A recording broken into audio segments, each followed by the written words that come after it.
Good morning and welcome to Java with Jerry. It is Wednesday, January 24th, 2018.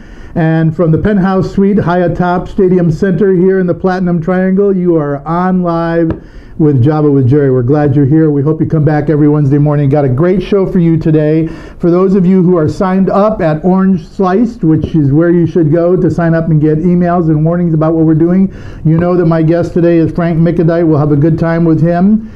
If you have not signed up, that's where you go. Go to Orange Slice. You can catch it there. Get on our website and sign up, and you'll get emails in advance telling you. You would have gotten one last week, told you that Frank was going to be here, and a little bit about what we're going to talk about. And you can also send us information through there. Write to us, contact us in any way you want, and we'll be glad to talk to you. And tell us if you have some suggested topics or give us some reactions to what you heard. We want it to be a dialogue, and so we hope that you'll get engaged. Hopefully our technology will all work this week and we'll be doing well. A little bit about what we're going to do on the show. We'll do a little bit of the national, state, and local news as we did last time, much less than last time. Crammed too much news in, and I didn't have enough time with our guest, Lacey Shane. And I want a little more time with Frank Mickadeit because I think you'll have a lot of fun talking about sort of where his careers have gone. We'll talk a little bit about the fact that he is a Pulitzer-nominated journalist of many years for the Orange County Register. Most of you read Frank's work, and now very few of you read his work because he writes in a different way as a lawyer, as an advocate for his clients, and we'll talk a little bit about the firms he's been with. And then we're going to introduce, at the end of our interview, one of our new features that we're going to have from time to time. Last week we taught you how to speak a little millennial. This week we're going to tell you the dumb criminal of the week story, and we'll share that with you. So that's a little bit about what we're going to do. Let's get to it. I have a lot to cover with our guests, so I want to get through the news, and I'm editing down the news, folks. There were too many stories last week. So let's talk national news first. We had our government shut down. That's right, they shut it down last Friday. You may not have noticed because the whole thing lasted 3 days, 2 of which were Saturday and Sunday, when the vast majority of federal employees weren't going to be working anyway, and so it was shut down for 3 whole days. All right, so that meant that about 750,000 federal workers got a paid day off on Monday, and that's the only impact it had. I do understand, though, from the news, because I pay attention, that they turned off the panda cam at the National Zoo, so you couldn't see the panda, which must have upset people who were following the panda. That was about the biggest thing that happened. Then on Monday, the Dems blinked, and Schumer said, never mind, we're finding out that we're getting kicked like a piñata, because what the impact of the shutdown was to take away the possibility of pay for soldiers and sailors, Marine Corps, and the Air Force, who were all serving on front lines. Their families back home were maybe not going to see pay in their billet. The phone lines lit up, everybody got beat up on social media, and they said, yeah, well, let's refund the government. You just give me a promise of a vote. And that's how you see how government works. Then they went out, this is the part I love, and they had a little celebration about the fact that they'd reopened the government because they had kicked the can down the road for 17 days, and we'll have this problem again on February 8th. So imagine if you were telling your boss, I want to go out and celebrate because I didn't get your project done, but I did kick it down the road 17 days, and 17 days from now, I'll talk about getting it done. That's your national news. State news, what's going on here? Today, the UC Regents meet up in San Francisco. This afternoon, I understand, they will be taking a vote on raising tuition for UC students. How much, for those of you that don't have students in school, does it cost now to go to a UC system? If they do the raise, which is about 2.7%, the base rate for in-state tuition will be a little under $13,000, $12,972, something like that. If you're out of state, it'll go up by about $9,800, so your total will be $28,000 more than that, so around $42,000 to go to school. Yikes, that's expensive. So that's the cost now of getting a college education in California, and going up all the time. The money ostensibly being used for bringing in new professors, adding programs, and of course continuing the work that they do. On the local news front, and this is sort of related to education, Walt Disney Company announced that 125,000 of their employees are going to be getting a $1,000 bonus. That as a result of the Trump tax cut for Disney, they've decided to share it with their employees, so there's 125,000 people doing a little bit better. And then Disney also announced a $50 million fund, $50 million, to aid employees who are paying program fees for education in both vocational schools and in traditional colleges. And they said that they'll later augment that $50 million fund with another $25 million. So as tuition costs are going up, you have employers locally who are helping their employees. That's 125,000 people that work for the happiest place on earth that must be a little happier today. And we'll jump to sports. Everybody knows now what's happened in the playoffs. You know I love football. That's the only sports story I'm going to cover this week. The Patriots, down 10 points at halftime, come back, and Belichick and Brady do their usual thing. They end up beating the Jaguars by 4 points, and they're on to their 8th Super Bowl in recent years. Brady goes into that with 5 Super Bowl rings, and they get to meet the Philadelphia Phillies, who just demolished Minnesota. Minnesota's vaunted defense just didn't show up last weekend, and the Phillies beat them 38-7. So Super Bowl will happen in Minnesota, but not with Minnesota playing in their home field. Instead, it will be the Eagles and the Patriots. So everybody, it's really David and Goliath as always. Everybody knows that I'm a Packer fan. I really don't have a dog in this hunt, but they're going to wonder who I'm going to pick. So I'm going to go with the underdog. It's Philly Philly, as the Bud Light commercial says, not Dilly Dilly. And so fly Philly, fly Eagles, fly. So that's it. That's your Java with Jerry news. Let's get on to our guest because I want to bring him in. I'm going to have Frank. Frank, come on into shot. We're going to bring Frank Mickadeit in. And while he comes in, I will tell you just a little bit about him. Most of you know Frank. Welcome. Good to see you, Java with Jerry. Glad you could be here. Most of you know Frank from his days at the Orange County Register. He wrote there for 10 years, as you know, and he's best known probably as a Metro columnist during that time. He was 3 or 4 times a Pulitzer Prize nominee. We'll have to ask him about that. Maybe you can tell us a little bit about that. And he was the Orange County Press Club's Dunlap Awardee for Lifetime Achievement as well. Has a degree in journalism from San Diego State, where he went to school with some other journalists that we may talk about today who are friends of his, and then got his law degree from Chapman University, where he was on the honors mock trial team, an academic fellow in criminal law, and got his law degree with an emphasis in environmental land use and real estate law. And we'll ask him a little bit about how much of that he practices.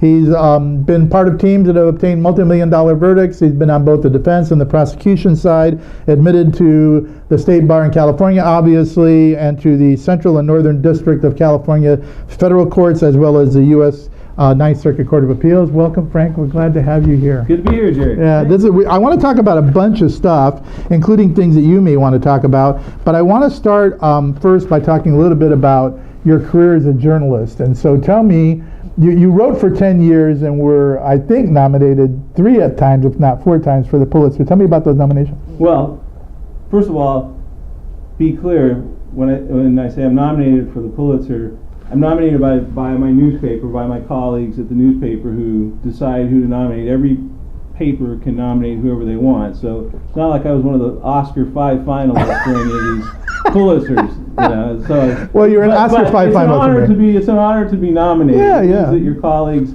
up the line on the editor's side thought your work was good. Right. Worthy of it. Yeah, 3 or 4 times. I wasn't. You're nominated generally for a body of work over a year, not for one particular thing, although it could be for one particular thing. So, frankly, I cannot remember exactly what columns made up the nominations in any given year. They look at the strength of your work over a given year. I'm sure that some of the columns that I was nominated for were part of the submission included things like coverage of the Mike Corona Heidel issue and the Corona trial. Right. The gavel big story in Orange County. Yeah. We myself and a colleague, Keith Sharon, who's still at the Register, did some work on bounties that were put on Pop Warner football players, you know, 10, 11, 12-year-old kids. Yeah. I did some columns that on the more humorous side about the Real Housewives of Orange County. When they first hit the scene, it was very, timing-wise, it was very fortuitous for me because that was the first of the Housewives shows, and I happened to live out in Kodo at that time. Oh, you were behind the gauge with the Housewives. I kind of knew, I kind of knew them a little bit, a couple of them, and of course I was very scornful of them. And so the timing worked right there. I traveled to Omaha but at the same time that both Cal State Fullerton and UCI were in the College Series, and did kind of a travelogue series from a columnist point of view. I didn't have to cover the games, although I went to the games and just caught the whole magical fortnight of that Summer Classic there in Omaha, which was the College World Series. So it was a series of things that I did. You really got to write about a lot of things, and you were always one of my favorite people to read. And it's interesting that you did get that sort of full scope, because it's not unlike what you do now, right? You cover all kinds of subject matter for all kinds of different entrepreneurs as a lawyer. It's never the same thing every day. That's true. Yeah. The practice now is, we can get into that, but my practice now is very diverse. It's started out in the law about 5 years ago, pretty much focused on business litigation in a very classic sense, and some white-collar criminal defense, and did that for about 3 years for one firm in a very kind of big law kind of atmosphere. It's a very good training ground. And now I'm at a firm, Borchard & Callahan in Mission Viejo, that is has a much more client-based type of practice, in which we do a lot of things for clients that we've had a long time, and a lot of people who walk in the door too for the first time. But instead of handling one large thing for them, you handle their lives, right? You're their counsel. There are people in our practice who do the estates. Right. I work on some of their business contracts and putting together corporations and deals for them. So now you're a transactional lawyer as well as a litigator. Transaction, and then we got litigation issues. I do. Yeah. I'm still probably 70% of business litigation. The interesting thing about that practice, because I had somewhat similar experiences, right? Started at a little big firm and then transmuted down to the kind of practice you're in now. Over probably the last 20 years, I practiced in private practice.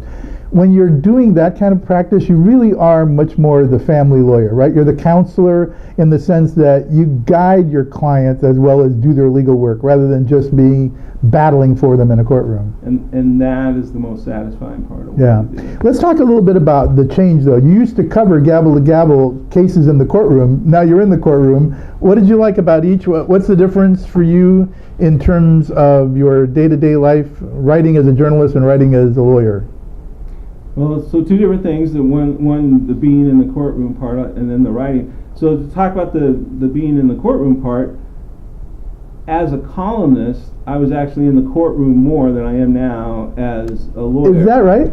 Because you covered more, because cases settle, you right, know, and you don't I do a lot of law and motion work, and I'll be in a courtroom tomorrow in Orange County on a law and motion matter, but trials, they're relatively rare, because you prepare as if you are going to go to trial. You have to do that, but ultimately, everybody knows most cases settle. When I was a reporter or a columnist, I got to pick the case, whatever I thought the case of the year was going to be in Orange County, whether it was the Mike Corona trial, the Heidel trial, the Angels name change trial, whatever I wanted to cover. Right. I covered that trial gavel to gavel, and so every trial I covered, by virtue of that, was a big trial. Was a big deal. Well, and you were giving it a lot of exposure, which made it even a bigger trial, right? So. Well, and so now the courtroom work I do, obviously I'm on the other side of the bar, right. And it's a little more nerve-wracking being on the other side of the bar, and but I'm proud to be on the other side of the bar. It's a very different kind of responsibility. My responsibilities are to my client, to the court, of course, but I'm not. It's a very different kind of responsibility, and carries a lot of serious implications with it. And so that's a big difference. Yeah, it is different. So let's talk about the difference in writing. The writing. Yeah. Well, if anybody's ever had the misfortune of having to read legal writing, who's not a lawyer, you know how dry it can be, and you know, in law school, and judges will tell you this, and legal practitioners who are focused on writing will tell you, be more conversational, get rid of all the Latin and the herewiths and the wherefore that, and all, get rid of that. But so much of that is ingrained into the language of the law. The language of the law, yep. Into the boilerplate that you're kind of forced into. So early on in my legal career, I felt like I was more of a lawyer if I used those words. After a while, you gain confidence, and you realize, no, I can write in plainer English the way I did when I was a columnist. Right. You know, as a columnist, sometimes my columns, they range from being humorous to being very serious and investigative and all over the map, and there was, you know, satire in them at times and things like that. To an extent, you can get away with that just a little bit in legal writing, right? And in your briefs, you can make it a little more entertaining. You can make it a little more entertaining, but nothing like being a columnist. So it's much more structured to be a legal writer. But I can't say that I enjoy it any less. I do enjoy legal writing. I do enjoy having a problem come to my desk that requires a brief to be written. So right. And researching the law and the facts and marrying them together and writing a brief. Of course, I have an audience of about 3. You know, I have the managing partner, the client, and the judge, and maybe the judge's law clerk. I mean, it's right. You know, it's a very, you're writing for a very small audience generally. Right. But it can have a big impact on people's lives. A big impact, yeah. And it doesn't take away from the enjoyment I get from doing it. Interesting. Yeah. Let's talk a little bit about journalistic writing, though. I noted, and you and I have talked about this, that when you were writing, you were entertaining to read, but no one could really tell where you were coming from, right? No one really knew whether or not there was a bias or a slant in your own mind about this. You reported, especially if it was a big story, just sort of straight up reporting. And that's not necessarily the case in the news these days. We're hearing a lot about fake news and about the bias of the media and about how they're playing for particular teams depending on whether you're listening to a left-leaning or right-leaning radio station or television station or reading it in a left-leaning or right-leaning paper.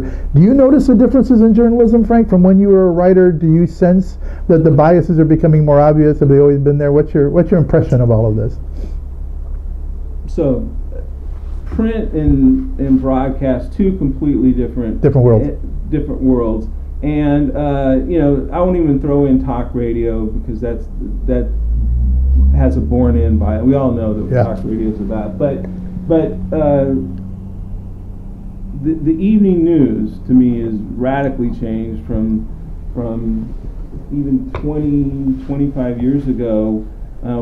Certainly it's changed from 50 years ago when Walter Cronkite and Huntley and Brinkley and Roger Mudd were the anchors. But it's to me it's radically changed since the advent of CNN. Whenever CNN came on the air in the late 70s, early 80s, and I do sense this change now. I find both MSNBC and Fox News unwatchable because of just the slant, the respective slants by each. Yeah. And I haven't watched the CBS Evening News since Dan Rather was the anchor. Is that right? I don't even watch. You just don't consume it. I don't. I'm not a consumer of that news, so I really, it's hard for me to speak to that. But you mentioned the time that I harken back to when I talk about sort of media and how it's changed drastically. I'm sure that Walter Cronkite and Huntley and Brinkley and all of them had their views, right?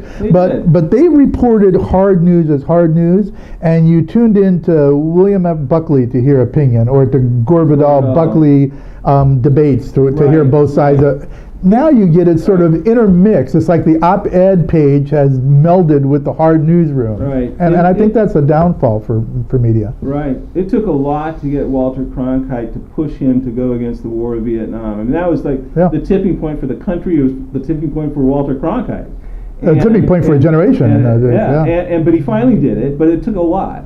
I don't think that tipping point is nearly as hard to reach these days. I mean, anchors in mainstream media were either pro-Trump or anti-Trump from the day that he announced. Yeah. I mean, and never let up. And so that I miss. I miss the unbiased.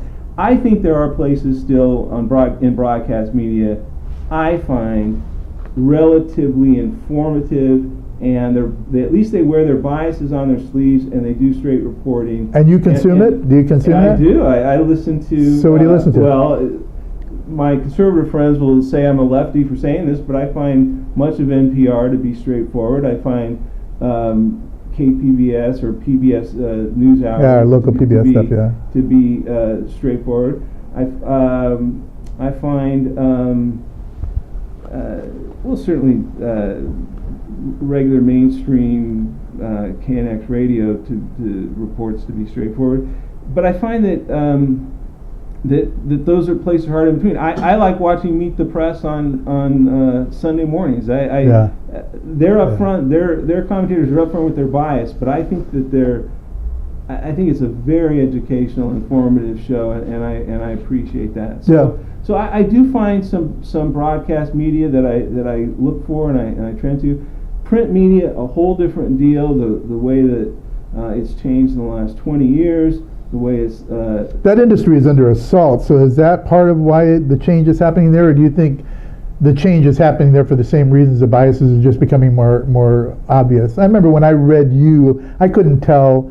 I mean, there was debates when you were a reporter among those of us who are in public life over whether or not Frank's progressive or he's conservative, and I said, I haven't got a clue what he is. And it was hard to tell because you didn't write from a slant. Do you see that in the writing today?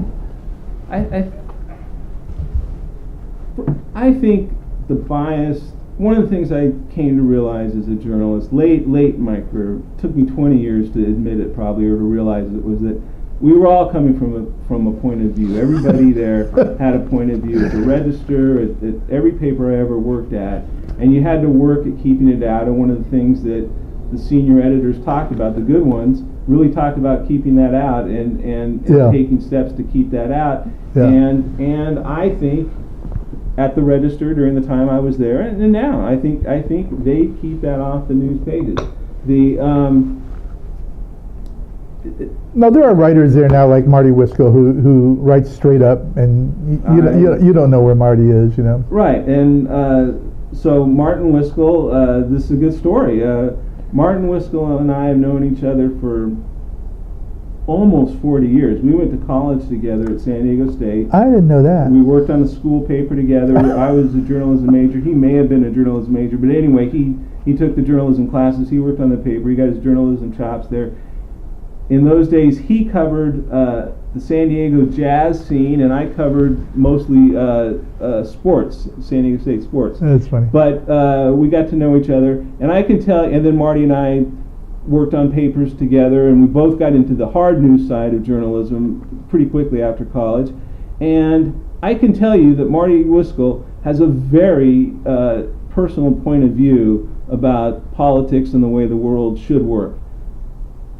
But I have never seen that in his column. Yeah. And I think most people would agree. I think probably most people who and I'm talking about Martin in this way because I think he is a public figure, so I don't feel I'm we're talking about you, Martin. Any confidences here, but I think most people who interact with Martin regularly, the politicians he covers, probably know where Martin's coming from. But I don't think the readers do. No. I think you can read Martin and it is just straight down the line and informative, and he cares and he tries to get it right, and he does get it right. 99.9% of the time. So guys like that, and there are still people at the Register who are really talented journalists who are still there doing the Lord's work, but there's just so few of them. Let's start. Few of them, and it's just been thinned out so much that it's just hurt the coverage of this county. It makes my heart ache to see things go uncovered in this county that used to be regularly covered. Transportation used to be regularly covered, had a beat. Education was covered, had 3 reporters on it. Yeah. The courts had 3 reporters on and regularly covered the federal and the state and both criminal and civil. We had reporters out in the outlying courthouses from Santa Ana. Right. I mean, and the satellite courthouses, yeah. Multiple police reporters. I mean, just. But the whole industry is under assault now because people aren't reading print like they used to. They're clicking on to get it in media because it's an easier way for them to consume, and we're living in this 140 character lifestyle. But I do want to ask you, do you see changes in the future where you think print comes back, or is this just sort of the tip of an iceberg? I don't think print's going to come back in a big way. I wish, but you know, the last publisher that I worked for at the Register thought that print was to come back, and he and his partners invested a bunch. Invested millions of their own money, and probably, and I think millions of other people's money as well. Yeah. And they tried hard, and they did everything that anybody could possibly do to bring print back, and they couldn't do it. They couldn't do it, and so it's going to take some other form. Everybody's been looking for what that is, how the brand. So it's a branding thing now. The New York Times has a brand, the Washington Post has a brand, Wall Street Journal has a brand, LA Times has a brand, the Register has a brand. You got to brand yourself and put your out online where people get it. And all the papers are shrinking, even the LA Times. Now the LA Times is a union shop, right? That's pretty astounding, given that in the middle, at least for most of the 20th century, the LA Times was owned by the Chandlers and was known as the most anti-union shop you could possibly imagine. And now they're journalists, although I think their journalists have always tended to be personally liberal. They never voted in a union. They could never get a union in there, and now there are. And I looked at that vote last week. I think with the vote. Yeah, last week. Yeah. And I think the total number of votes, it was overwhelmingly for the union. But I think the total number of votes was in like the 300s, which meant that. Isn't that sad? That meant that there are 300 or so working stiff journalists, non-management journalists at the Times, and I think 10 years ago, I think that number, 15 years ago, that number was probably like 1,000. I mean, it was. They had the largest newsroom in the country, and they were really good, and they've been thinned out just like everybody else has been. And we're being thinned out here too. Yeah. Didn't cover a third of what I wanted to ask you, and my staff is saying, wrap it, pal. So, and I got to get to a feature. We got to do our feature. Right. So I want you to participate if you've got a story. So be listening, Frank. All right. I don't know how we ran out of time so quickly, but we did. We'll have Frank back because he's got so much to talk about, as you can see, and interesting stories to tell. But it's now time for our feature of the week, and this week it's the Dumb Criminal of the Week. So we looked up some stories, and I've got one for you. This one is just, these stories are ones you won't forget. Trust me, you won't forget this one. So, for several drug thieves, they thought they had hit a big payday. It appears that several thieves broke into a Silver Springs, Florida home and discovered 3 jars of cocaine. Big payday for them. So they took it home, and between the 3 of them, they all snorted up all 3 jars of cocaine. Of course, they were bad criminals, so they left back a lot of clues. They were arrested. Finally, they were found, told that they had actually not taken cocaine, and what they'd ingested were the cremated remains of the victim's husband and her 2 dogs. You can't make this stuff up, but that's what that dumb criminal story is about. I don't know whatever happened to those dumb criminals, but I mean, how can you go through 3 jars of stuff and not realize you're not getting a buzz from the cremated remains? I don't get it. That's my dumb criminal story. Frank, you got a dumb criminal story you want to share? My dumb criminal stories are have a much more tragic end than that. The dumb criminal story I have is it's the family with the 13 kids. Oh yeah. So that's just a horrific. That's a horrific story. But yeah. The dumbness in it, to me, it's incomprehensible how the parents, assuming that they did what they're alleged to have done, how they thought they could get away with it. Yeah. How dumb can you be that you think you can chain your kids up in a suburban neighborhood and no one's going to notice? Awful story. All right, so for those of you listening and watching, we want you to participate in this. So you've got an opportunity to send us dumb criminal stories. If you've got one that you think is interesting to you, send your contact information so we know who you are. And we're going to run a little contest. So you get to join in. in what we're doing. We will gather all the stories that you send in. The ones that make it to air will be automatically entered into a contest, and every 6 months we'll pick a winner, and you will get your own Java with Jerry mug as your reward for being a participant. Frank has his, by the way, Frank, as a gift for coming into our segment. Every guest goes home with their own Java with Jerry mug, so take that with you.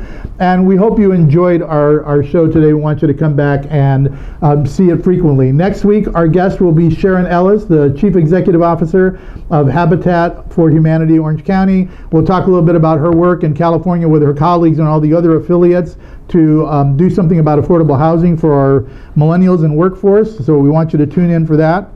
As always, we want you to sign up for the teasers and for the information in the email. Go to orangeslice.com. You can get on our mailing list. We'll let you know who's coming on and what we're going to be doing. You can enter there for all of our contests, including the one for the mug. We want to thank Frank for being here again. Thank you, my friend. Come back more frequently, and we'll talk some more about all the other things you have to do.